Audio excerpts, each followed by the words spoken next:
Hello, my name's Shirley Houghton and the ward I was on was Ward 6. I haven't been well for some time and my husband he felt that I needed to go back to hospital because I've been in the Royal Stoke Hospital, but he didn't feel that I was improving sufficiently to what he felt I should be. I just imagined it would be an ordinary hospital, like the Royal Stoke where I've been, where there's wards, that you go into. It is a beautiful building.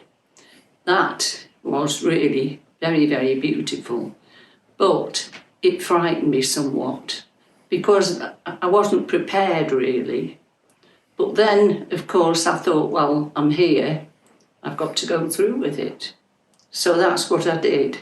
I stayed put. I was still feeling very frightened, but not as frightened, because gradually as the weeks carried on, I began to feel safer and to feel that all the staff were all there with me, helping me. I was going into the various rooms, we were having dancing, we were having the service, the church service, and we were doing all sorts of things. That really did make a big difference. Going for walks every day, well, not every day, but certain days. I even one day, I went to the supermarket with a couple of ladies and they gave me some cash so that I could go and actually buy some food for myself. And I could also make it so that I was able to spend for the food and able to get the change and be in a position where I was capable of doing that. I knew I would be capable, but to be in a hospital and to be with patients, to be with staff, when they actually do take you and allow you to do that, then you also feel more confident because I was able to do it. And I thought, oh, good. If I go home, I will be able to go and do my shopping, be able to use the cash, because you start to think how capable you are. And I just felt as if I was on holiday. Yes, I did feel like I might be on holiday, although you're not. Because sometimes when I'd go to bed, I would lie there and I would think, and I'd think about being at home, being with my family, being with my children, grown up now, grandchildren. Philip, thinking about Philip. Now he's here, he's by himself. He's in the house. And obviously I hope he's okay. The staff have been amazing. All the staff. And I've been helping as well to do all sorts of things, like in the breakfast kitchen, going in there and having my breakfast and then helping with the dishes, washing up, tidying the kitchen, and all those sort of things. So I felt as though I was at home, although it isn't at home, but I did feel with all the people there, they were all making me very at home.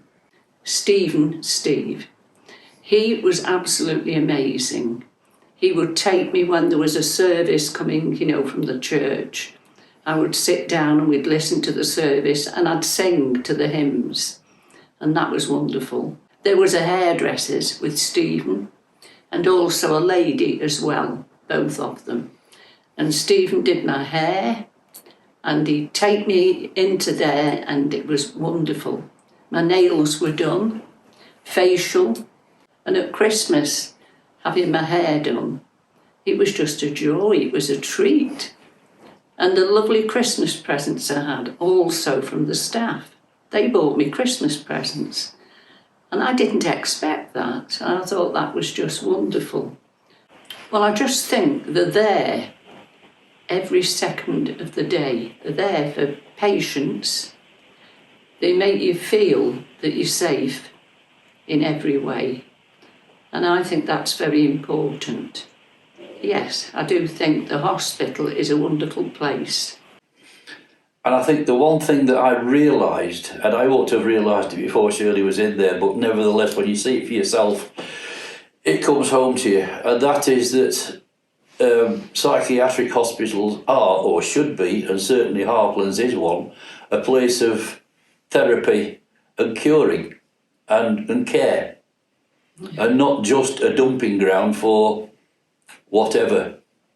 And I think that's really, really positive as far as places like Harplan's are concerned. And if there was one message I was going to give to, the world at large, it is exactly that places like Harplan's are worth, as a society, investing in, because they are places of care and therapy and not dumping grounds.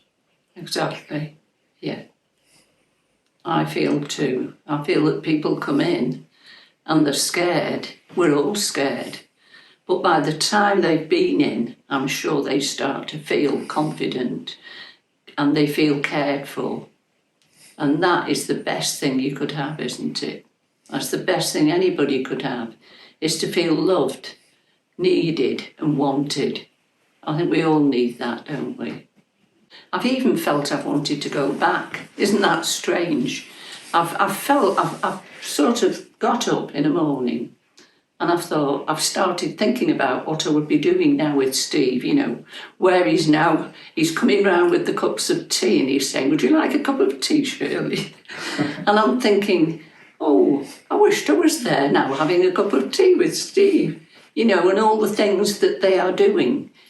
And yes, it's quite amazing. There is one thing that strikes me, and it's something that I have taken up with the Trust through PALS, and that is, in Shirley's particular case, all this began when she had a stroke, and she was a week on the stroke ward, and it was known when she was on the stroke ward that there were cognitive problems, but yourselves or any part of that particular department weren't invited to get involved, and I think that that's a mistake. I think that if they're going to have patients, particularly where there's no physical disability after the stroke, but there is cognitive disability, then they really need to take a holistic attitude, a holistic approach to these people and get the right people involved from day one. I get the impression that there is a lot of insularity between different departments. And I think that from the point of view of the good of the patient, particularly, is a mistake.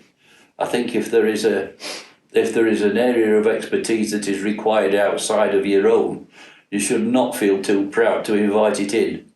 You can end up, in an emergency situation where somebody has to go into Harplan's Hospital.